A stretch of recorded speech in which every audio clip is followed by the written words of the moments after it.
I'm Teryn and welcome back to my YouTube channel if you've been here before, and welcome if you're new. In this video, I'm going to be breaking down the costume design in episode 3 of Lovecraft Country, which is titled Holy Ghost.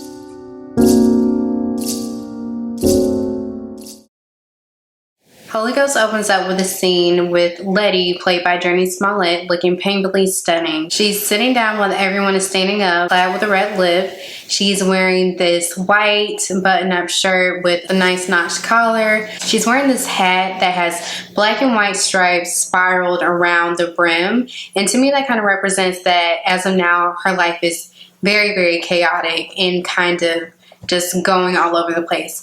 And she's staring off at this woman that is dressed in red, kind of similar to an outfit that Hippolyta wears later, and this woman is catching the Holy Ghost. And right past this woman that's up with all this movement is a choir that is wearing red robes. So we're seeing that color story again. Letty isn't visibly wearing red. She has on a black brooch, a red lip, and the rest of her outfit is black and white, but it kind of shows that she's looking at this vision of red, and the vision of red is catching the Holy Ghost. The vision of red is singing with a choir. In the next scene, Letty is dragging Ruby to a house that she purchased on the north side, which is taboo for black people during this time. Black people in Chicago typically live on the south side.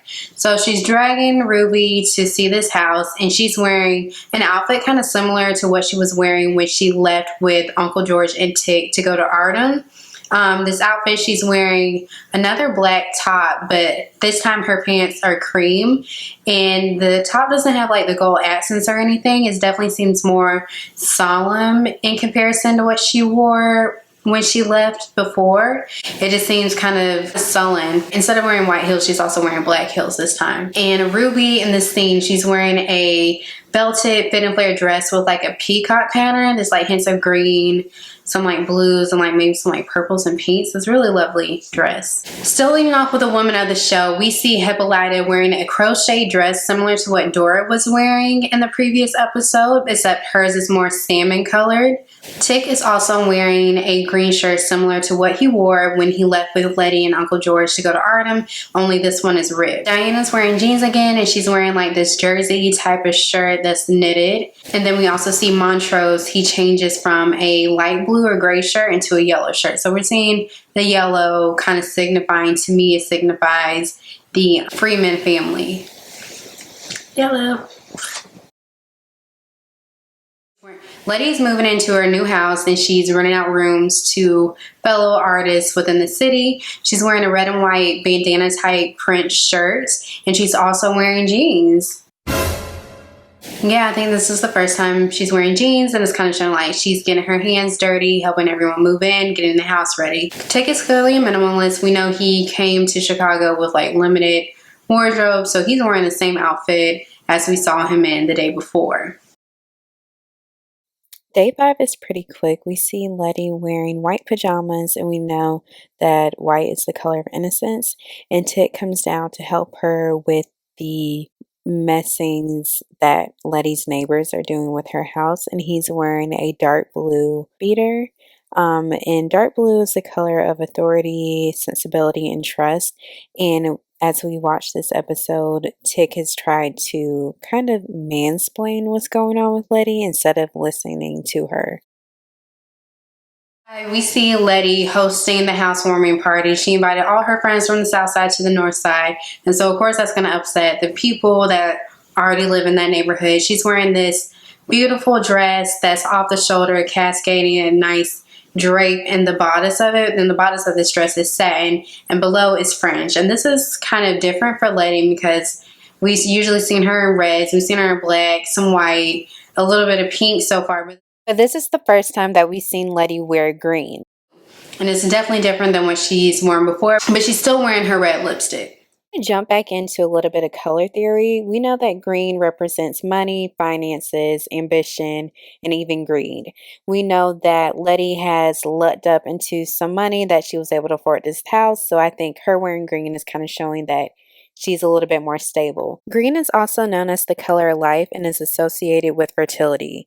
Later in this episode, we see that Tick and Letty have sex, so maybe this color of green from both sides was a bit of foreshadowing for what is to come.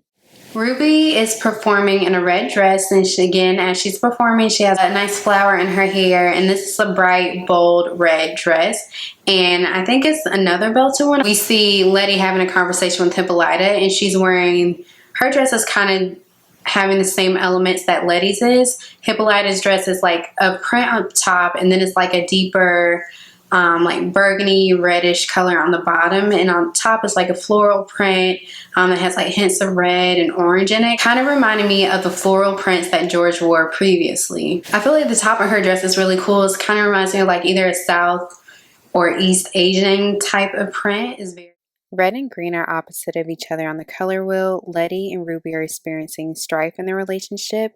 Letty and Hippolyta also appear to differ on their feelings of Tick. Dee and her friends are in the attic playing with a Ouija board. This is my first time ever seen Black people play with a Ouija board in real life and in fiction. She's wearing this brown dress with cream trim and kind of reminded me of the other brown outfits where they're wearing these. I felt like they were kind of wearing these colors to not draw attention to themselves, and we know that Dee's father passed away 3 weeks ago. So I feel like it's her like trying to dressing up for the party, but she doesn't want to cause, like, she doesn't want to drive too much attention towards her because she is going through a lot. And then what I noticed, like, there's 4 kids, they're all kind of dressed like semi-formal, and then we see this boy, he's wearing a white shirt with like this black tie with the white baby tie in front of it, and that stood out to me because he's dressed a lot more formal. And then later on we know his name is Bobo, which was a nickname for Emmett Till. He asked the Ouija board, am I gonna have fun on my trip, and it says no, and that was like an aha moment. That's Emmett Till being portrayed in this show. And of course 1955 Chicago, who was from Chicago, and he was murdered in 1955. Tick is standing guard outside the house during this party. He's wearing his military outfit, his army outfit. I can't think of the proper name for it. Normal outfit that they wear. And he's kind of giving into respectability politics, which he's wearing this outfit as a means to kind of provide some safety and protection to the gatherers at this party. Speaking of respectability politics, Ruby is in the midst of spewing respectability politics when the glare of the fire catches her eye. In this scene where Letty is smashing the windows of the cars to get the bricks off the steering wheels that are keeping the horns going, the girl Carmen like runs out with like this jacket, and I thought that was really interesting that she runs out with this right before the police show up. I'm not sure if it's kind of like cover her up some more because her top might have been a little bit more revealing for that day and age, and then also might have been like, Chicago gets kind of cold. I know it's the summer, but it's like inching towards like fall at this point, and so maybe it's just like a way for her to like be warm. I wanted to point out that Letty's dress is lined in red. Linings are typically a similar color to the main fabric. I believe this was a nice touch added by the costume and wardrobe teams led by Dayna Pink. After Letty's encounter with the horrible witchy police, we see her in her dark room, and she's wearing something that like we have never seen Letty wear an outfit like this before. She's wearing this shirt that kind of looks like a vest. It's button up, and it has like a black border around it and black details in the center, but it's also brown. It's like a tannish brown color, and this is something like we don't really see her wearing. She's not wearing her red lipstick. She's beaten up and battered, and she's wearing dark blue jeans. And it's such a juxtaposition from this glamorous outfit that she had before, and she was so lively and free and happy, and now she's battered, abused, and just like hurt, trying to get back into what she loves, which is her craft, but it's just not providing her that thing, especially when she sees the spirits coming through the photographs. And in this scene, we saw like, at first, Letty and her sister were improving their relationship, and now that we see a wedge is being driven between them, Ruby is wearing this black top with like this floral gray silverish skirt, and we also really haven't seen much of Ruby, but we haven't seen her wear like colors this dark before. So it's kind of showing that like Letty's life, like it was chaotic at first coming back from Arnhem. She kind of reached some stability, and now it's like kind of coming down again on her. Next we see Montrose looking the sharpest he has ever looked. He has his red jacket over this cream sweater that has a turtleneck, and then the turtleneck is these white and black stripes. So when his are more stable versus Letty's at the beginning were kind of chaotic and swirling. I feel like he's trying to bring more stability to his life. He's still on the bottle, but I think he's trying more, especially since the passing of his brother, and he's trying to be there for his family. He's wearing gray slacks, a brown belt, and brown shoes. So he's well put together in this scene. He's going to meet with Hippolyta, who is wearing yellow. And I feel like that yellow signifies that, like, she's a part of the Freeman family as well. We know that the Freemans have worn yellow throughout this series. Like, Dora was a Freeman, Hippolyta is a Freeman. I feel like that's kind of like signify that, like, I'm a part of this family and you need to include me and tell me the truth. And she's also wearing this nice bias cut skirt that's midi length, and I think it's a cheetah print on it. It's like this nice little pattern on it, which is kind of different from what she's seen. I feel like this is more like sultrier in a way. Like, she seems more confident. Letty's wearing the same outfit as she was before. It kind of shows that she's been up all night trying to figure out what the heck is going on in her house. Tick shows up in this linen white button-up cotton shirt, and he's wearing green pants. And I feel like the green again, it signifies like he's going to help Letty try to figure out what's going on in this house. He's here to like help solve something, figure out something with her.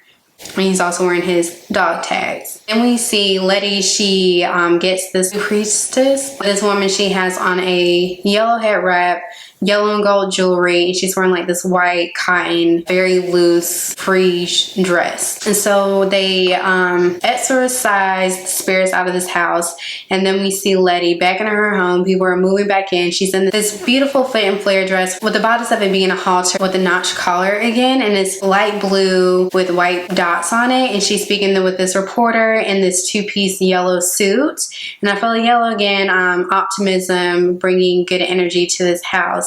And she's wearing her white platform style heels again. Letty's a return to her red lipstick. And I wanted to point out that light blue is a calming, peaceful color. So now that she has these spirits that were so harmed in their actual life, I feel like now that she's kind of released them to have more peace, that she's more at peace, she can be more free in her own home. Christina makes an appearance in the very end of this episode. She's wearing blue as well. She's wearing a two-piece blue suit that has a skirt and like a little mini blazer, and she has a matching hat. It's all one pattern. And we also see Tick wearing red, which is another primary color which we usually don't see him in. Tick is wearing dark blue jeans and an orange top. Again, a primary color, kind of shows that Tick is out of his element. He tries to shoot Christina, but Christina is invulnerable because she's a witch. And also Christina has like these diamond earrings, kind of showing she has money. We knew that she was the one that kind of funneled the money into Letty's life, driving the wedge between Letty and her sister. Thank you for watching this video. I hope you liked it. Feel free to like and subscribe for more content.